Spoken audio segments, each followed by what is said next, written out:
오늘은 이 찬송 암창대를 맞이해서 찬양에 대해서 잠시 말씀을 나누었으면 좋겠습니다. 다윗은 말년에 자신의 인생을 돌아보면서 마지막으로 자기를 소개하기를 이스라엘의 노래에 잘하는 자로 자기를 소개합니다. 우리 역대하 23장 1절 말씀입니다. 우리 함께 다 같이 읽도록 하겠습니다. 시작. 이는 다윗의 마지막 말이라. 이새의 아들 다윗의 말함이 높이 세워진 자, 야곱의 하나님께로부터 기름 부음을 받은 자, 이스라엘의 노래 잘하는 자가 말하노라. 아멘. 이런 다윗이 지금까지 인생을 살아오면서 얼마나 많은 업적을 많이 남겼습니까? 그는 수많은 나라를 정복한 전쟁 영웅이었습니다. 다윗이 통치하던 때는 이스라엘이 황금기를 누렸습니다. 여러 나라들이 조공을 바쳤고 또 경제적으로도 부유했고 군사적으로도 강력했습니다. 그 시절 이스라엘은 태평성대를 누렸습니다. 그래서 지금도 이스라엘 국기를 보면 다윗의 별이 다 이렇게 그려져 있습니다. 아마 그때를 그리워하고 있습니다. 근데 다윗이 그렇게 수많은 업적을 남겼지만 다윗은 자신을 이스라엘의 노래에 잘하는 자로 하나님을 찬양했던 한 사람으로 기억되기를 원했다는 것입니다. 우리가 잘 알듯이 다윗은 어린 시절, 목동 시절부터 들판에서 양을 치면서 하나님을 찬양했던 사람이었습니다. 그리고 그는 수금도 굉장히 악기도 잘 다뤘습니다. 그래서 사울에게 악신이 들렸을 때 다윗이 이제 음악 치료를 해주잖아요. 다윗이 최초로 음악 치료를 해줬어요. 그 수금을 타서 사울에게 들린 악신을 떠나가기도 했습니다. 후일에 왕이 되었을 때는 이 다윗이 성전 성가대를 최초로 조직합니다. 여러분, 성가대를 제일 처음 만든 사람이 이 다윗입니다. 다윗이 이스라엘 역사에서 최초로 성가대를 조직했습니다. 이 성전 찬양대 조직은 이스라엘의 제2 역사에서 처음으로 있었던 일입니다. 오경 어디에도 찬양대를 조직했다는 기사가 없습니다. 역대기가 처음으로 다윗이 성전 찬양대를 만들었다고 기록하고 있습니다. 역대상 16장 4절입니다. 또 레위 사람을 세워 여호와의 궤 앞에서 섬기며 이스라엘 하나님 여호와를 칭송하고 감사하며 찬양하게 하였으니. 다윗이 이 법궤를 예루살렘으로 옮기고 평안을 얻었을 때 레위인들을 세워서 따로 하나님을 찬양하는 그 직무를 맡겼습니다.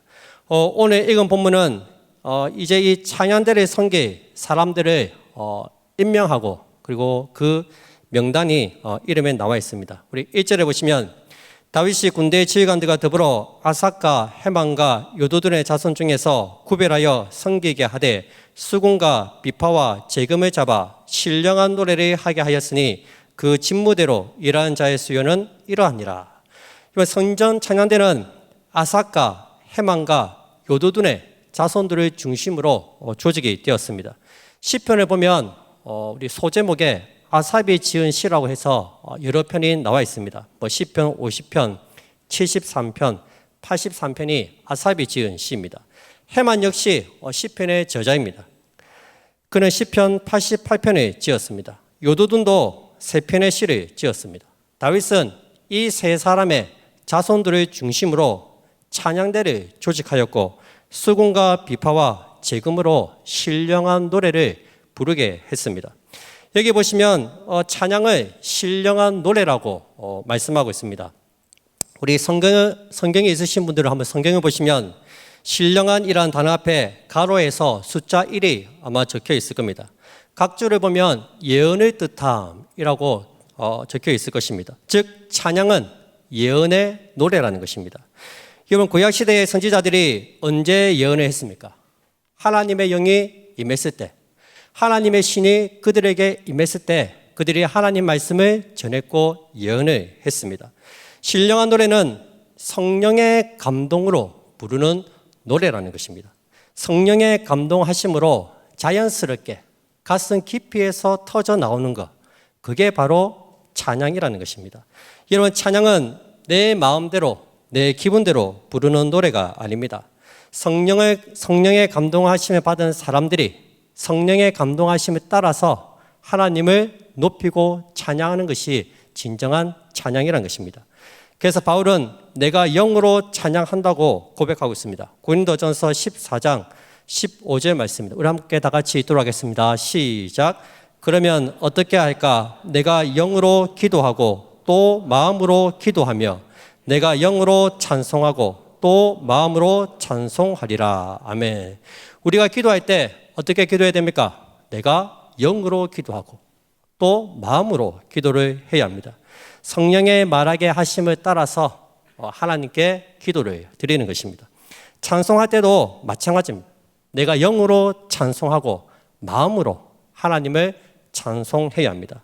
찬송 역시 성령의 역사와 성령의 인도하심을 따라서 하나님을 찬송해야 된다는 것입니다. 한나가 사무엘을 낳고 부른 찬송을 한번 보시기 바랍니다. 자식을 낳지 못해서 그렇게 불인나에게 괴롭힘을 당하고 얼마나 자기가 마음이 아팠겠어요. 그런데 하나님께서 한나를 통해서 사무엘을 주셨습니다. 사무엘이 거기에 감격해서 하나님을 찬양하지 않습니까? 예수님의 잉태한 마리아가 부른 마리아의 찬가를 보십시오. 비천한 여자인 나에게 구약시대 약속된 메시아가 나를 통해서 이 땅에 오셨어요. 내가 뭐라고? 진짜 보잘것없는 내가 뭐라고? 약속된 메시아가, 선지자들이 그렇게 말씀한 그 성경의 메시아가 나를 통해서 이 땅에 오신 거예요. 그걸 깨닫고 마리아가 감격해하면서 하나님을 찬양하지 않습니까? 세례 요한은 어떻습니까? 그의 부친 사가랴도 요한이 태어나자 기쁨에 찬 찬양을 하나님께 올려드렸습니다. 이것이 바로 성령의 감동으로 부르는 찬양이라는 것입니다. 여러분, 우리 안에도 이런 찬양의 고백들이 많이 울려나왔으면 좋겠습니다. 지금까지 베풀어 주신 그 하나님의 은혜를 생각하면서 그래, 코로나 시국에 힘들고 어려움이 많이 있었지만 다 힘들겠다, 죽겠다, 못 살겠다 이렇게 해도 그래도 하나님께서는 그와 같이 우리를 버려두지 않으시고 우리를 사랑하시고 우리와 함께 해주셨습니다. 그 은혜에 대한 감사, 그 고백이 우리의 찬양을 통해서 울려 나와야 된다는 것입니다. 하나님께서 그 찬양을 기쁘게 받으십니다. 두 번째는 마음으로 찬양해야 합니다. 에베소서 5장 19절 말씀입니다. 시와 찬송과 신령한 노래들로 서로 화답하며 너희의 마음으로 주께 노래하며 찬송하며. 바울은 너희의 마음으로 하나님께 찬양하고 하나님을 예배드리라고 말씀하고 있습니다. 저는 사실 노래를 잘 부르는 사람들을 보면 참 부럽습니다. 하나님이 저에게 모든 걸 다 주셨잖아요. 출중한 외모, 긴 다리 다 주셨어요. 특별히 저에게 가장 큰 은사는 얼굴이 은사죠. 근데 딱 한 가지 안 주신 게 있어요. 노래를 제가 이렇게 자, 이렇게 안 돼요, 이게. 그러니까 우리 하나님 공평하신 거예요. 다 겸손하게 하라고 그렇게 말씀하신 거죠. 근데 제가 노래를 잘 못 부르는 게 제 잘못이 아닙니다. 제가 어린 시절에 가정 예배를 우리 어머니와 같이 드리면 제가 그때 알았어요. 야, 내가 참 우리 어머니의 자식이 맞구나. 음치의 3대 조건이 있습니다. 아시죠? 박자 무시, 음정 무시, 청중 무시. 우리 어머니는 이 세 가지를 골고루 갖추시고 한 가지가 더 있습니다. 편곡의 은사가 있습니다. 어떻게 가사와 박자가 다른데 너무나 자연스럽게 노래를 잘 불러요. 우리가 스승의 은혜를 부르다가 우리도 모르는 순간에 어버이 은혜로 넘어가잖아요. 너무 자연스럽게 이렇게 하시는데 참. 근데 놀라운 것은 저희 어머니가 성가대를 하셨습니다. 그게 미스터리입니다. 앞보도 못 보시는 분이 어떻게 성가대를 하셨을까? 성가대에 보면은 제일 일찍 와가지고 이 성가대 앞보 꺼내놓고 옷 꺼내놓고 준비하는 분 있잖아요. 그 제일 마치고 나서는 제일 마지막에 옷 다 챙겨놓고 제일 마지막에 청소하고 나가는 사람. 자르고 싶어도 지갑도 안 해, 개수도 안 해, 자를 수 없는 사람. 저희 어머니 그러셨어요.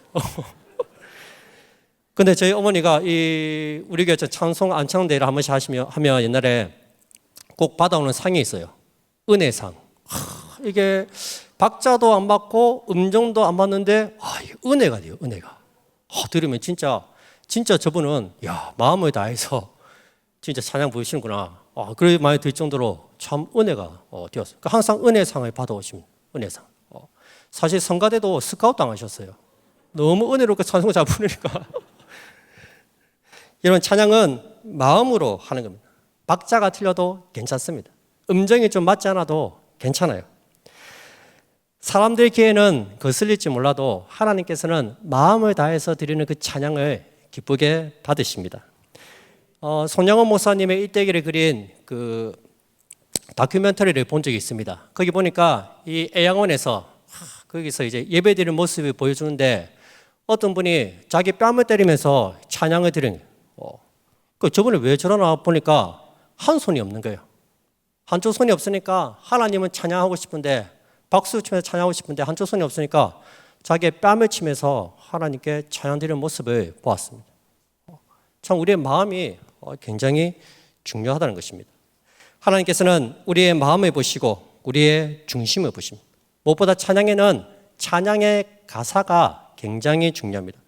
곡이 좋아서 리듬이 좋아서 흥얼거린다면 그건 찬양이 아닙니다. 무엇보다 중요한 것은 찬양의 그 가사입니다.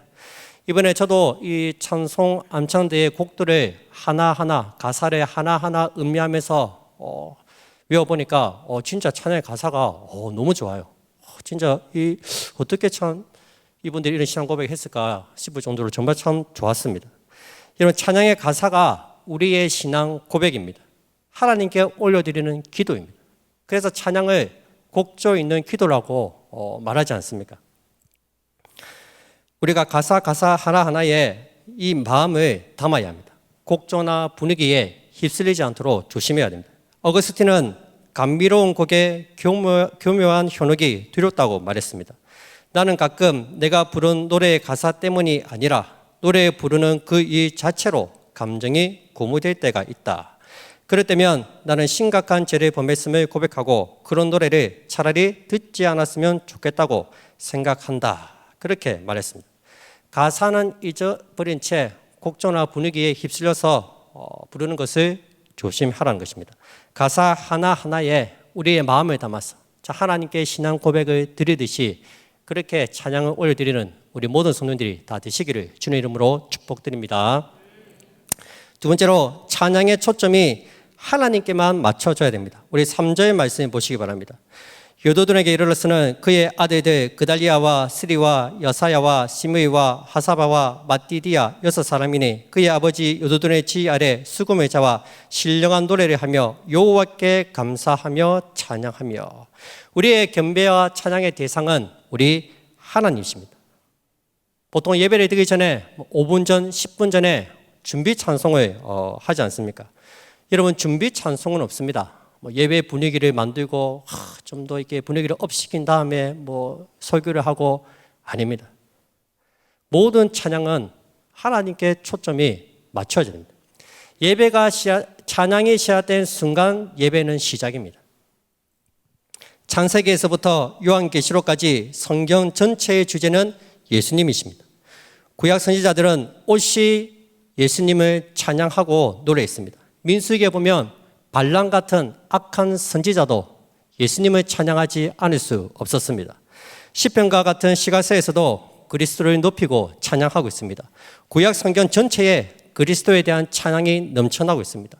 신약 성경은 어떻습니까? 신약 성경에서 제일 처음 등장하는 것이 천사들이 하나님을 찬양하는 것입니다. 천사들이 이 땅에 오신 주님을 찬양했습니다. 지극히 높은 곳에서는 하나님께 영광이요, 땅에서는 하나님이 기뻐하신 사람들 중에 평화로다. 그리고 마지막 요한계시록에서는 하나님을 찬양하는 것으로 끝이 납니다. 천군 천사와 먼저 간 성도들이 하나님을 높이고 하나님을 찬양하는 모습으로 성경은 끝이 맺고 있습니다. 특별히 빌립보서에서는 바울이 부른 위대한 그리스도 찬송시가 있습니다. 바울은 성령시하신 그리스도의 은혜를 놀랍게 찬양하고 있습니다. 우리 빌립보서 2장 6절부터 한번 같이 읽도록 하겠습니다. 시작. 그는 근본 하나님의 본체시나 하나님과 동등됨을 지하 것으로 여기지 아니하시고 오히려 자기를 비워 종의 형체를 가지사 사람들과 같이 되셨고 사람의 모양으로 나타나사 자기를 낮추시고 죽기까지 복종하셨으니 곧 십자가에 죽으심이라. 이러므로 하나님이 그를 지극히 높여 모든 이름 위에 뛰어난 이름을 주사 하늘에 있는 자들과 땅에 있는 자들과 땅 아래 있는 자들로 모든 무릎을 예수의 이름에 꿇게 하시고 모든 입으로 예수 그리스도를 주라 시인하여 하나님 아버지께 영광을 돌리게 하셨느니라. 아멘. 우리 주님은 하늘의 보좌를 버리시고 낮고 천한 이 땅에 종의 형체를 가지시고 사람의 모습으로 이 땅에 내려오셨습니다. 만물을 창조하신 하나님이시지만 이 천지 만물이 주님의 것이지만 주님은 가난하고 비천하게 사셨습니다. 자기를 낮추시고 죽기까지 복종하셨고 곧 십자가에서 죽으셨습니다. 이 모든 것들이 다 저와 여러분들을 구원하시기 위해서였습니다. 나를 위해서 십자가를 지신 주님을 생각할 때 우리가 어떻게 그 하나님을 찬양하지 않을 수가 있겠습니까? 우리 하나님은 찬양 받으시기에 합당하신 분이십니다. 여러분, 그런 의미에서 이 찬양은 아무나 하는 것이 아닙니다. 구원받은 하나님의 백성들만이 하나님을 찬양할 수 있다는 것입니다. 그분이 행하신 크고 놀라우신 일, 나에게 행하신 그 십자가의 은혜, 십자가의 사랑을 경험한 사람만이 진정으로 하나님을 찬양하고 하나님을 높일 수 있다는 것입니다.